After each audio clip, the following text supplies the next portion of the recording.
Hey, this is a very underrated book. And talking of legendary managers, it looks like Jose Mourinho's back in European football just weeks after leaving Fenerbahce. He's returning to where it all began, Benfica. Nick Miller is going to tell us more about that. Plus, we've got a great big roundup of what happened last night and a great big preview of what's happening tonight. It's football fast, no faff. Let's go Route 1.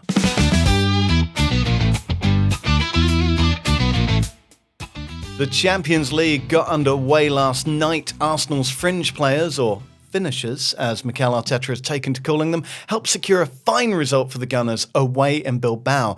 Gabriel Martinelli, known to many Arsenal fans as the one we really have to upgrade, broke Athletic's resistance midway through the second half, racing in and driving the ball under the keeper just 36 seconds after coming on as sub. Fellow finisher Leandro Trossard added another late on. Tottenham took the lead against Villarreal with the sort of comedy-owned goal that you can only ever really imagine them conceding, not scoring. Strange times indeed, and our sympathies to Luis Jr., who chucked the ball in his own net. Spurs prevented Villarreal from having as much as a single shot on target. They looked a bit scrappy in the final third, but I very much doubt that any Spurs fans care. Never mind Liverpool discovering Fergie time. Have you seen Juventus lately? They scored 2 late on against Inter at the weekend to turn a 3-2 defeat into a 4-3 win. And last night, they hit 2 in injury time to snatch a 4-all draw against Borussia Dortmund. We told you to look out for former Bristol City man Lloyd Kelly. Well, someone should have told Dortmund he scored the crucial goal. Now, that was Juve's first 4-all draw in the Champions League since September 2000, when they held another Bundesliga team, Hamburg.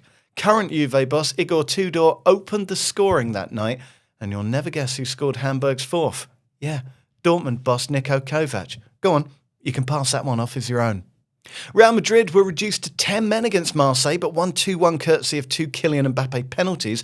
Danny Carvajal was dismissed for attempting to headbutt Marseille keeper Geronimo Rulli, but to be fair, it's Marseille. Carvajal was probably just trying to fit in. Everyone attacks a goalkeeper at Marseille. Some bad news there too for Trent Alexander-Arnold, maybe not for the Real Madrid fans who seem to have turned on him already. He left the field after just 4 minutes with a hamstring injury. Expect every available Premier League scout to be assigned to Union Saint-Gilloise games this month. They went to the Netherlands and beat PSV Eindhoven 3-1, with the final goal coming from Argentina midfielder Kevin McAllister, who I very much hope told the goalkeeper to keep the change, you filthy animal. And then we have Benfica. 3 wins and a draw in the Portuguese league so far. They were 2 goals up against Qarabag after just 16 minutes.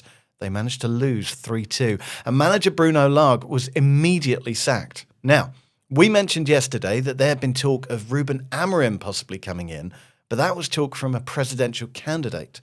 Actual President Rui Costa, yes, that one, is reported to be in advanced talks with one Jose Mourinho. Now, Mourinho, of course, began his career at Benfica, losing his job long before the traditional 3rd season when he tried to leverage a big win over Sporting into a new contract after 11 games, and his bluff was very firmly called. Now, there is a lovely, and now the circle is complete vibe here, but what sort of Mourinho are Benfica getting? He hasn't won a title for 10 years. He was sacked by Man United, he was sacked by Spurs, he was sacked by Roma, and he was sacked by Fenerbahce, mostly because they were knocked out the Champions League qualifiers by Benfica.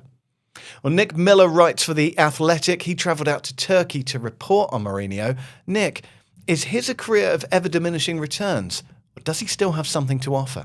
It's an interesting question.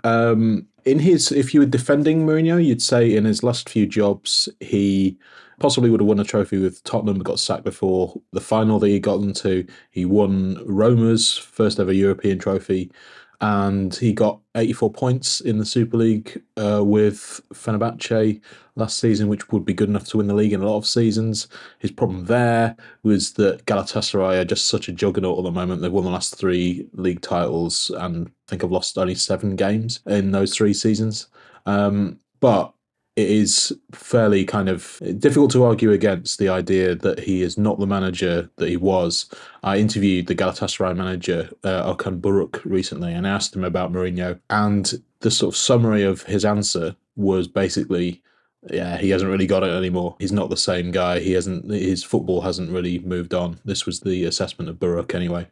So, yeah, I think you could probably argue that he's done very well to get a job at such a kind of high-level club as Benfica.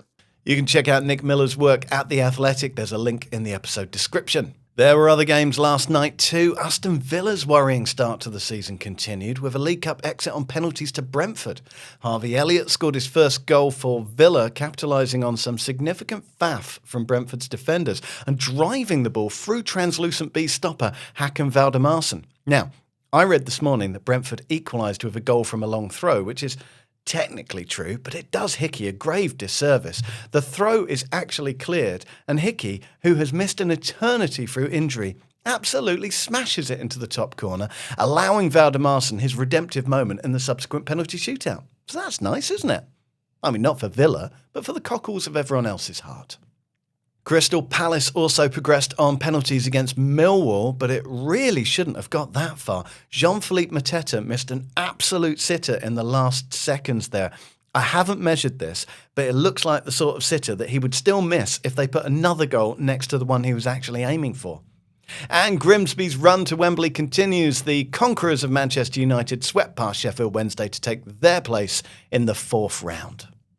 Champions PSG host Atalanta tonight, and they are managed by, and trust me, I have checked, Ivan Juric. Sacked by Roma, sacked by Southampton, and then appointed to manage one of the best-run clubs in Europe. Nice work if you can get it.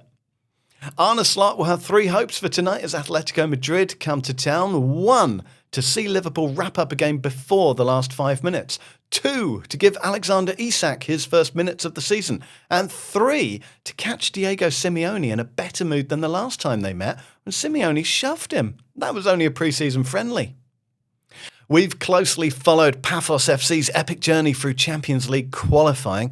As soon as the surprise signing of David Luiz alerted us to their presence anyway, their first ever Champions League game, a mere 11 years on from their formation, is a short trip over to Greece to face Olympiacos. Good luck to them. And Nickless Jackson gets an immediate chance to haunt his parent club in potentially hilarious fashion as Chelsea travel to Bayern Munich. Ajax also play Inter Milan, and Slavia Prague face Bodo /Glimt, and that completes tonight's Champions League lineup. Elsewhere, though, Ange Postecoglou goes in search of his first win as Nottingham Forest manager, away to Swansea in the Carabao Cup. Chris Wilder has returned to Sheffield United for his 3rd spell. The club released a really lovely video of him exchanging manly handshakes with his players, many of whom genuinely seemed delighted to see him again. Now, the Blades played Charlton at home on Saturday. Nathan Jones' side haven't won since the opening day. It's going to be a full house at Bramall Lane. I think we know what's going to happen there, don't we? In fact, their next 6 opponents are all in the bottom half, so get a bit of momentum and there's a real opportunity for Sheffield United to put things right immediately.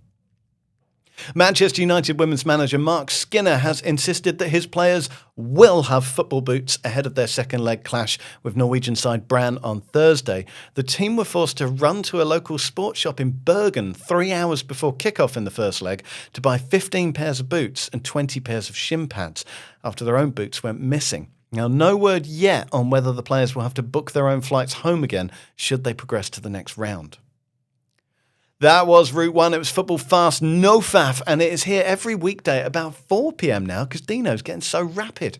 If you like it, like it. If you want to subscribe to it, subscribe to it. I believe that's how it works, and all the buttons are just down there. I've been Iain Macintosh. Your audio producer was Helena Fremantle. Your video editor was Deane Thrussell. Your video producer was Shaun. Nickless. Chris Smith was in the writer's room. Lola, Katz, Roberts and Sophie Manners were on website and social, and the dog stayed at home today.